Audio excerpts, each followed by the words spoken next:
Assalamualaikum warahmatullahi wabarakatuh. Saya Yohan.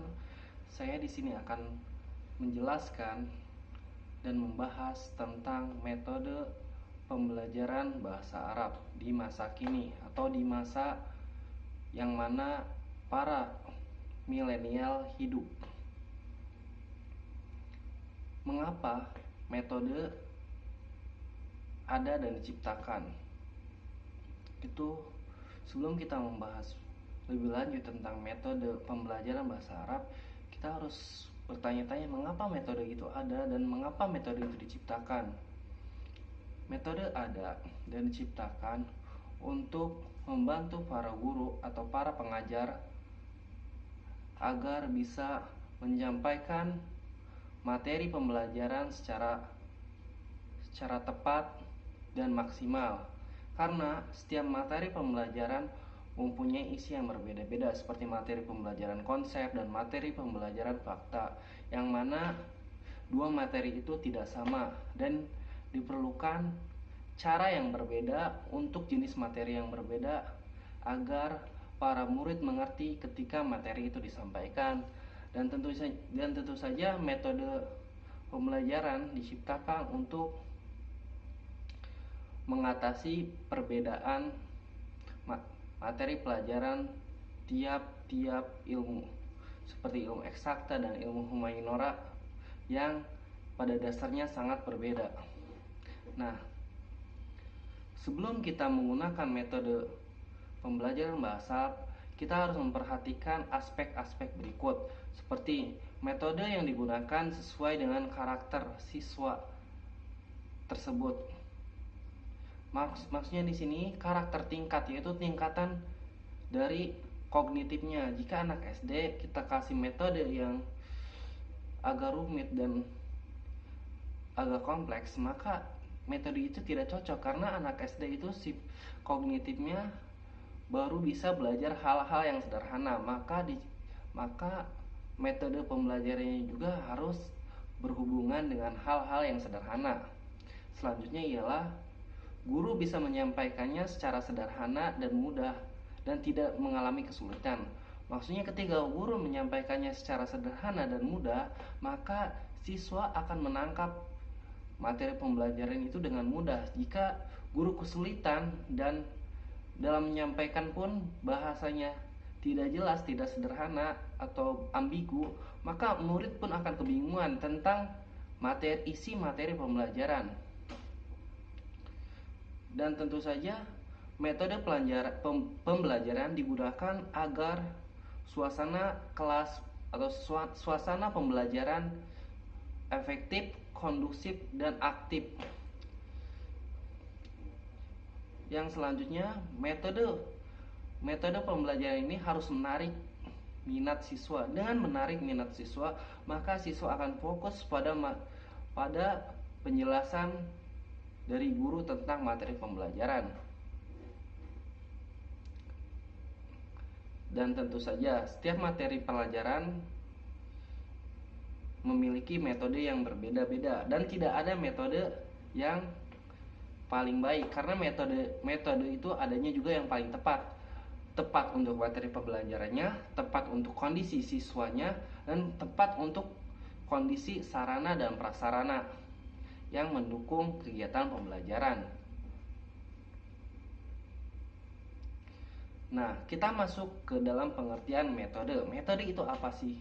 Metode ialah langkah yang harus ditempuh oleh seorang guru agar pembelajaran berhasil, atau maksudnya pembelajaran berhasil ialah ilmu atau materi pembelajaran tersampaikan kepada siswa secara maksimal.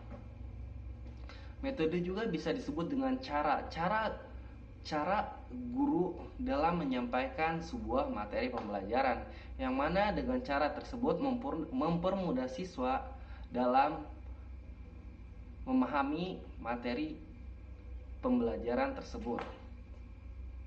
Nah, kita sudah mengenal dalam pembelajaran bahasa Arab ialah pembelajaran tentang mengenai bahasa Arab yang terdiri dari ilmu shorof, ilmu nahwu, qiraah dan 4 keterampilan bahasa Arab: istima, kalam, kitabah, dan kiroah, yang mana pembelajaran bahasa Arab itu sangat luas jika kita bagi satu-satu. Nah, tentunya pembelajaran bahasa Arab juga dilakukan sejak zaman dahulu sampai masa kini. Yang mana pada zaman dahulu metodenya pun berbeda dan kondisi dari peserta didiknya pun berbeda. Maka di sini kita sesuai judul materi kita, yaitu metode pembelajaran bahasa Arab di masa kini, yang mana metode pembelajaran ini menyesuaikan dengan kondisi para peserta atau para murid yang lahir di abad ini atau yang biasa disebut dengan abad milenial, yang terpenuhi atau yang terkontaminasi dengan teknologi informasi, yang mana teknologi informasi sudah menjadi makanan sehari-hari bagi para manusia di era milenial. Nah, berikut metode pembelajaran bahasa Arab di masa kini. Metode yang pertama ialah metode silent way. Maksud metode silent way ialah metode pembelajaran dengan cara keheningan. Maksudnya, suasana kelas menjadi hening dan tidak ada banyak yang berbicara agar siswa lebih fokus dan lebih optimal dalam memahami apa yang sedang dipelajari di kegiatan pembelajaran. Di dalam metode ini, guru lebih banyak diam daripada berbicara. Nah, metode ini bisa diterapkan dalam pembelajaran apa? Dalam bahasa Arab. Metode ini bisa diterapkan dalam pembelajaran kosakata, yang dimana tingkatannya itu bisa dimulai dari SD dan SMP. Bagaimana caranya? Bagaimana cara menerapkannya? Cara menerapkannya ialah dengan kita mempertunjukkan foto-foto dari binatang. Misalnya foto singa, maka murid akan menjawab dengan kata asadun. Jika kita menunjukkan foto merpati, maka para murid akan menjawab dengan kata hamamun. Nah, begitu. Jadi kita menunjukkan, misalnya kita mempelajari tentang mufrodat tentang hewan, maka kita menunjukkan foto hewan dan para murid pun mengucapkan nama hewan tersebut dalam bahasa Arab. Tentunya jika metode ini digunakan di dalam pembelajaran mufrodat dan digunakan di tingkat SD, maka metode ini akan sangat tepat karena anak SD lebih tertarik pada hal-hal yang bergambar, yang mana anak SD itu lebih suka yang sederhana daripada kita menulis dan meneriakkan kata asad. Lebih baik kita menunjukkan foto singa dan anak SD yang akan menjawab, karena dengan menunjukkan foto singa maka mereka akan tertarik dan bersemangat dalam mempelajari kosakata. Nah, jika kita mempelajari kosakata adad atau bilangan, maka metode ini akan lebih mudah. Misalnya, jika kita berisyarat seperti ini, maka para siswa atau para peserta didik akan mengucapkan kata wahidun, yang artinya satu, sesuai dengan isyarat yang kita tunjukkan, yaitu satu. Selanjutnya, jika tangan kita begini, maka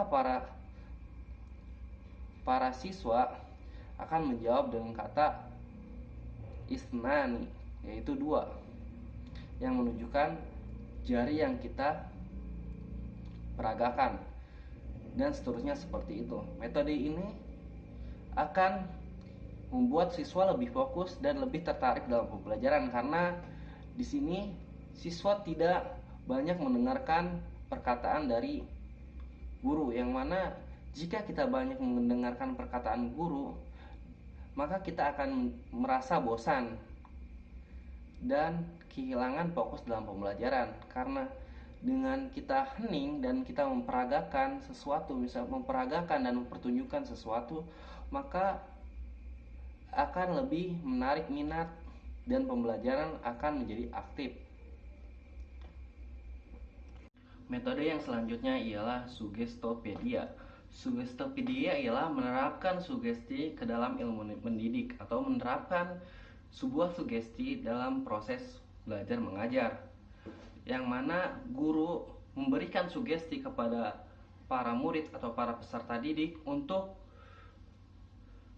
tidak membawa perasaan akan gagal. Maksudnya para peserta didik disugestikan bahwa gagal itu tidak apa-apa, karena dalam belajar salah itu wajar.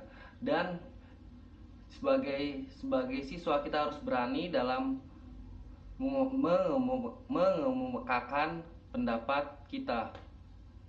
Nah, di dalam metode pembelajaran ini, guru lebih banyak mensugestikan hal-hal yang positif kepada peserta didik, bahwa peserta didik jangan takut salah, jangan takut gagal, dan jangan takut ditertawakan orang lain, karena salah itu bukan aib dalam belajar. Nah, penerapan Sugestopedia dalam pembelajaran bahasa Arab bisa diterapkan pada pembelajaran kalam, yang mana ketika sebelum para peserta didik atau para siswa melakukan kalam di depan kelas, atau kalam antar diskusi antar siswa di depan kelas, maka kita sebagai pendidik atau guru memberikan sugesti bahwa keluarkan semua yang ada di pikiran kalian dan jangan takut gagal dan jangan takut salah, karena salah itu wajar, dan walaupun salah tidak akan mendapat hukuman apa-apa. Karena dalam berbicara yang penting itu berbicaranya, salah atau tidaknya itu tidak berpengaruh. Yang penting maksud dan tujuannya sampai kepada pembicara. Karena salah atau benarnya ucapan itu, atau salah benarnya suatu kata itu lebih dinilai di mata kuliah atau mata pembelajaran kitabah, di mana pada mata pembelajaran kalam atau berbicara atau muhadasah, yang terpenting itu berbicara. Kita mau berbicara bahasa Arab, walaupun kosakata kita salah, walaupun susunan kita kurang benar, yang penting kita sudah punya kemauan berbicara. Nah, untuk agar para siswa mampu berbicara maksimal, kita harus menanamkan sugesti kepada mereka bahwa ketika kita berbicara atau kalam atau bermuhadasah dengan orang lain, kita jangan takut salah. Yang penting kita menyampaikan maksud dan tujuan kita dengan bahasa Arab. Dengan menerapkan sugesti tersebut, maka siswa akan lebih merasa percaya diri, karena jika ia gagal, ia tidak akan ditertawakan, dan jika ia gagal, ia tidak akan dibully, karena pendidik atau guru telah memberi sugesti kepada para siswa yang lain bahwa jika ada yang salah, jangan dibully atau jangan ditertawakan, dan jika ada yang salah dibiarkan saja. Nah, ketika dia sudah selesai berbicara, maka kita boleh membenarkannya, tapi membenarkan dalam hal positif, jangan menghardiknya. Sugestopedia itu merupakan metode pembelajaran masa kini yang sangat efektif untuk menghilangkan rasa takut di dalam peserta didik, terutama dalam hal berbicara di depan. Tentu kita sebagai pendidik pernah mengalami masa-masa di mana kita seorang murid, yang mana ketika kita maju ke depan, kita akan merasakan rasa takut akan gagal, rasa takut akan salah, dan rasa takut akan memalukan. Jadi para pendidik di metode pembelajaran ini harus lebih memberikan sugesti kepada siswanya. Sugesti yang positif tentunya dalam hal pembelajaran, dan metode ini bisa diterapkan di tingkat SMP dan SMA, yang mana mereka mulai punya kesadaran diri dari dalam diri. Karena jika kita menanamkan ini pada anak SMA dan SMP, yang mana mereka pernah gagal di SD dan pernah dibully, maka mereka akan mempunyai rasa takut. Tentu ada beberapa siswa yang memiliki perasaan seperti itu, maka kita harus memberikan sugesti positif kepada mereka agar mereka bangkit dari kegagalan tersebut dan menjadi percaya diri lagi dan lebih optimal dalam mata pelajaran kalam atau muhadasah. Metode selanjutnya ialah metode Herbart. Metode Herbart ialah cara penyajian bahan pelajaran atau materi pembelajaran dengan cara menghubungkan tanggapan lama dengan tanggapan baru, sehingga melahirkan tanggapan-tanggapan dari para siswa. Maksudnya ialah kita menghubungkan pembelajaran yang lama dan pembelajaran yang baru dengan suatu hubungan yang bisa menghubungkan mereka. Nah, dengan dihubungkannya kedua pembelajaran tersebut melahirkan pemahaman baru tentang konsep suatu pembelajaran. Nah, metode ini kita bisa terapkan misalnya dalam pembelajaran Nahu. Misalnya minggu lalu kita telah mempelajari tentang jumlah ismiyah, yang mana jumlah ismiyah itu terdiri dari mubtada dan khobar dan diawali oleh isim. Itu pengertian dari jumlah ismiyah. Nah, dalam minggu ini kita mengajarkan kepada para peserta didik atau para murid tentang jumlah fi'liyah, yang mana jumlah fi'liyah itu terdiri atas fi'il, fa'il, dan maf'ulun bih. Nah, kita mempunyai dua materi yang berbeda, tetapi materi ini saling berhubungan karena semuanya ialah tentang materi jumlah. Nah, agar materi ini bisa berhubungan dan melahirkan tanggapan baru dan pemahaman baru, kita harus memberikan stimulus kepada para siswa. Misalnya kita bertanya, apa perbedaan antara jumlah ismiyah dan jumlah fi'liyah? Apa yang membedakan keduanya? Dengan tersebut kita melahirkan atau menggali-gali informasi yang mereka terima tentang jumlah fi'liyah dan jumlah ismiyah, yang mana mereka akan mengeluarkan pendapat mereka bahwa jumlah fi'liyah ialah jumlah yang terdiri fa'il dan maf'ulun bih, yang mana tidak ada mubtada khobar dan diawali oleh fi'il, dan jumlah ismiyah adalah jumlah yang terdiri atas mubtada khobar dan tidak ada fa'il dan maf'ulun bih dan diawali oleh isim, yang mana keduanya itu berbeda dan kaidahnya pun berbeda. Nah, dengan mereka menjawab seperti itu, mereka akan membuat pemahaman baru bahwa jumlah dalam bahasa Arab itu tidak hanya ada jumlah ismiyah dan ada juga namanya jumlah fi'liyah. Tetapi jumlah ismiyah dan jumlah fi'liyah itu berbeda di antara keduanya. Tetapi keduanya tetap jumlah atau kalimat dalam bahasa Arab. Tapi cara penyajiannya dan cara yang Arabnya pun berbeda. Nah, dengan menghubungkan pembelajaran ini, maka siswa akan lebih tertarik dalam pembelajaran. Misalnya, oh seperti itu, ternyata siswa mungkin akan berpikir seperti ini. Oh ternyata seperti itu. Oh ternyata dalam jumlah Al-Arabiyah itu tidak hanya ada jumlah ismiyah, tapi ada jumlah fi'liyah, yang mana keduanya itu berbeda gitu. Perbedaan mereka itu cukup jelas, itu perbedaannya ini dan itu, misalnya seperti itu. Maka kita akan merangsang pemahaman mereka tentang materi tersebut. Nah, setelah merangsang pemahaman tersebut dan keduanya terhubung, maka jadilah suatu kesatuan utuh pemahaman tentang jumlah dalam bahasa Arab. Jumlah itu ada dua, jumlah ismiyah dan jumlah fi'liyah. Jumlah fi'liyah seperti ini dan jumlah ismiyah seperti ini. Maka dengan metode Herbat ini kita menghubungkan dua materi pembelajaran yang saling keterkaitan dan saling keterhubungan, sehingga melahirkan sebuah pemahaman yang sempurna tentang suatu materi atau suatu pokok.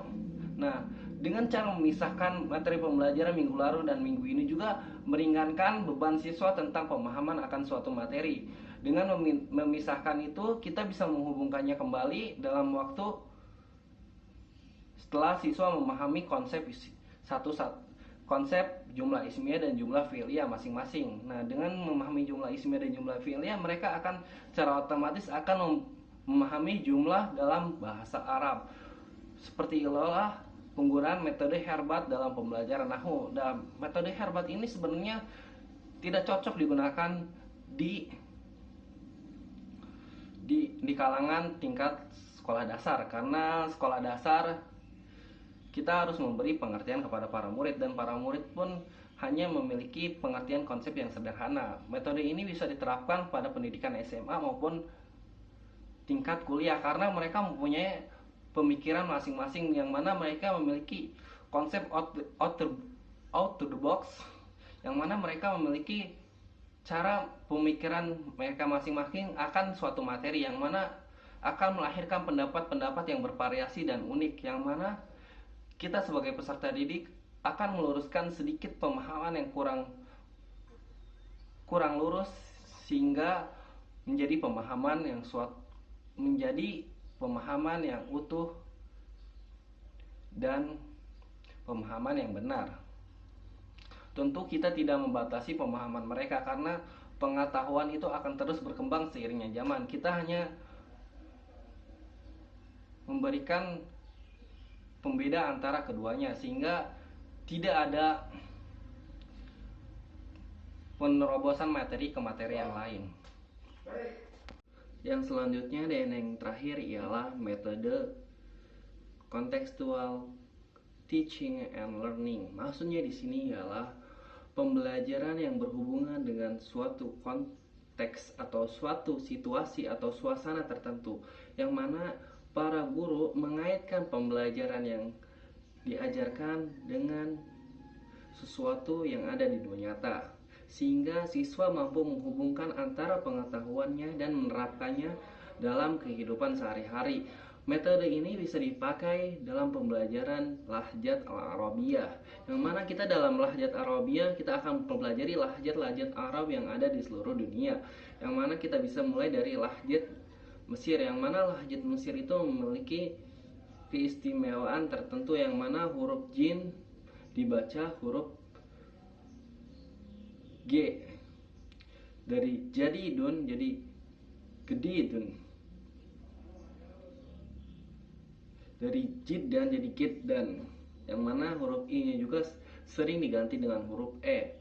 Nah, dengan mempelajari lahjat-lahjat Arabiyah, maka jika ia berbicara dengan temannya yang dari Mesir, siswa atau para mahasiswa tersebut dapat menerapkan pembelajaran pengetahuan yang ia ketahui dengan mempraktekannya langsung ketika berbicara dengan temannya yang berkuliah di luar negeri, misalnya berkuliah di Mesir.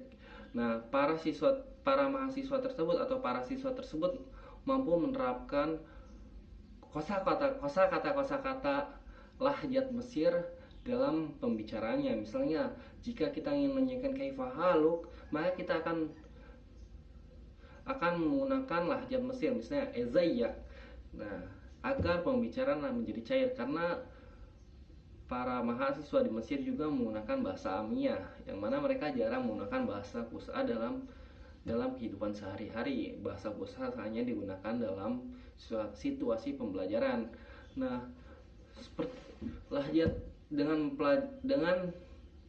metode pembelajaran ini, pembelajaran lahjat akan menjadi semakin efektif dan tepat sasaran, karena kita mempelajari lahjat ialah agar kita mengerti dan mampu memahami perkataan-perkataan yang di luar bahasa Arab Fusha yang dilakukan oleh orang-orang di seluruh dunia, yang mana dari orang Mesir mempunyai karakteristik tertentu, yang Saudi Arabia mempunyai karakteristik tertentu. Dengan mempelajari itu dan menerapkannya dalam kehidupan sehari-hari, misalnya jika kita ingin berbicara dengan teman kita, misalnya jika para murid atau para mahasiswa ingin berbicara dengan temannya yang di luar negeri, misalnya di Mesir, maka ia mampu menggunakan lahjat tersebut.